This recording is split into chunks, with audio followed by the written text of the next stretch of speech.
All right, it's BlizzCon 09, Day 2. Dustin Browder, you sir, one of the big wigs on StarCraft 2. How's the show treating you so far? It's been great. It's just really fun to meet with the fans and kind of see what they're geeked up about and kind of understand what they're looking forward to in our products. It's just a lot of fun being here at BlizzCon. Excellent, excellent. So, you guys haven't put the beta out yet. You know, we've been expecting the beta for a while. That hasn't happened. You recently publicly confirmed that the delay into next year is in effect. I'm looking for some good news on StarCraft 2. What do you got for me? Yeah, I think a couple months ago I actually said on the forums that we were in the final stretch. I'm definitely regretting those words now.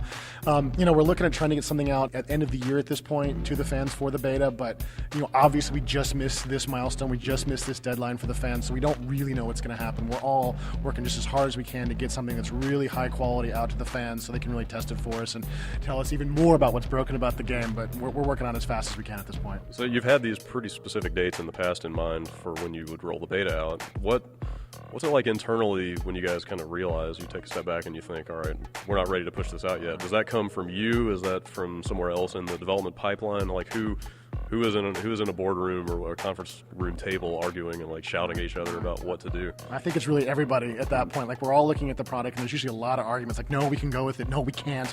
There's a lot of debate, a lot of hand wringing and screaming, and the occasional fist fight. But it's really tough for us when we do this. And when we usually reach a consensus like this, it's pretty obvious to everybody. We can look at it when you sort of let go emotionally and look at it. You can say, oh my God, they're right.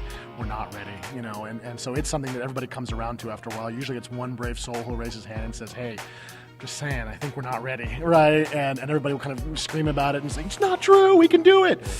But, often after a while, you look at the product, you sit down, you play it for a little bit, you give it a really good hard look, an honest look from how a consumer would see the game, and you can usually all come to an agreement pretty quickly. Like, yeah, this one guy, this brave guy is right, we're not ready yet. Are there two separate teams for is there a Battle.net team and a StarCraft team? I mean, Battle.net initially exists in support of just this game. Obviously, it's going to support subsequent games, but are you guys doing everything on both those projects, or is it, these guys are over here doing the Battle.net and you guys are in your vacuum making the game? We do have a full Battle.net team that does a lot of the heavy lifting on Battle.net. We do help them out a little bit. They do help us out a little bit. But they do have a full Battle.net team of, I don't even know how many guys at this point, 20 guys, 15 guys, something like that.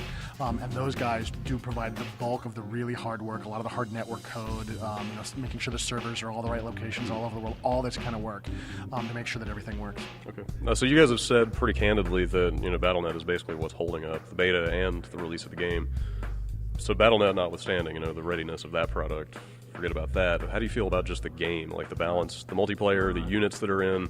Are you feeling like that stuff's pretty firm, or do you think that once the beta starts, like you could still be yanking units out and like throwing buildings away? Well, I wouldn't say it's just Battle.net at this point. Like that was sort of the driving factor, and I think we might have tried to push something out, but I'm actually quite thankful at this point that we held up for the solo campaign in particular. There's a lot of additional work that we're doing all of a sudden, like, oh, we can make this better. We're making it a lot better as a result of this delay. So I think at the end of the day, it's going to be a real benefit for the solo campaign. It will help Battle.net. There's a lot of performance work that's still going on that we don't tend to talk about as much, especially at a show. We show you guys this stuff on really good machines, right? And so now we get to really work on that as well. So really there's a wide spectrum of things that this delay is allowing us to fix and clean up and really polish to sort of a fine sheen. In terms of the multiplayer stuff, we will absolutely change anything we want to or need to change once we get to the beta.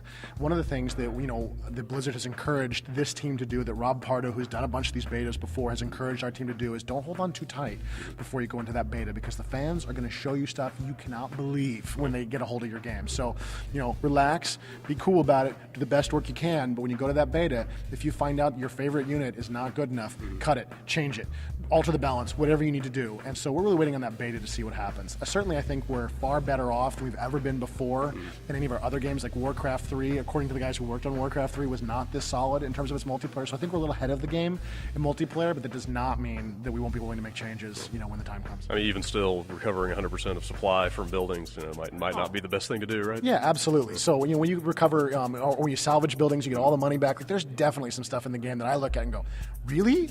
Can that be balanced? Like, I think that's got to be out of balance. But when we play games in the office, we're not seeing a problem.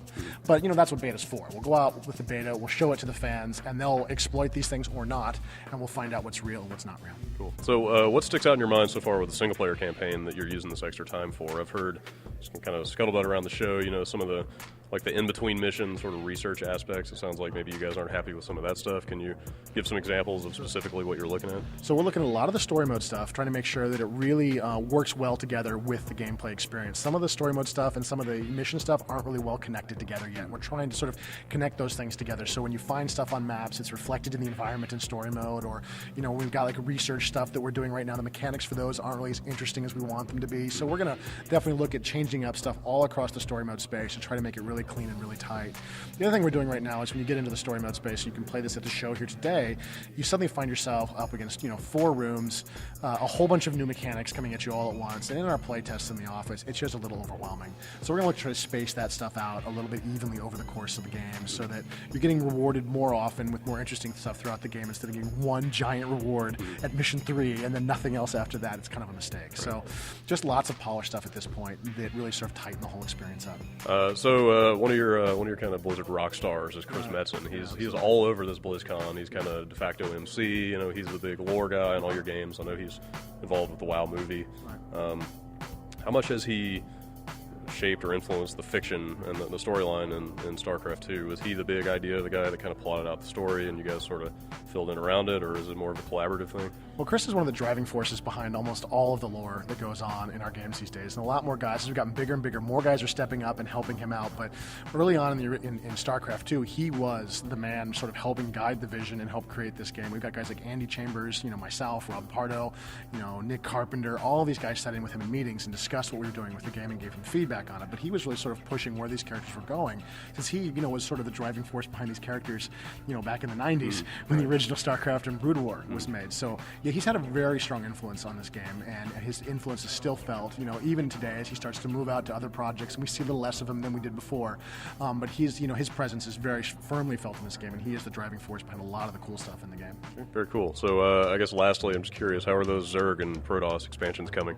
Well, we haven't really started much on them yet, I'm afraid. We're still trying to finish this one in time. I certainly wouldn't want to put any effort into those, when we still haven't have a beta out yet, and we still don't have, the game in players' hands. So once this beta goes out, and once we get really close to launch, and we're just debugging, I think we'll put a little bit more work, into those campaigns. But right now, we're not putting a lot of effort into those. Do you even have just like the real basic kind of nascent ideas in your head of how those things are going to turn out? Yeah, absolutely. So when we were working on the game originally, and we were hoping to somehow magically cram all 3 games into one, like we were going to have 90 missions. Like I don't know what we were thinking. Yeah. When we were doing that part of the process, we had ideas of what was going to come in the Zerg campaign and what was coming in the Protoss campaign. But we've since, realized that, we were crazy. We were never going to get that done, and so we've sort of not worked on that, for quite a while now. But we had some ideas. We kind of know where it's going, and there's certainly sort of an end planned for those campaigns and an end for the whole trilogy planned as well. Okay. Obviously, you don't ever set your time frames in stone, but do you at least have kind of a basic idea of maybe what the separation is going to be between those releases? Well, we don't know for sure, of course.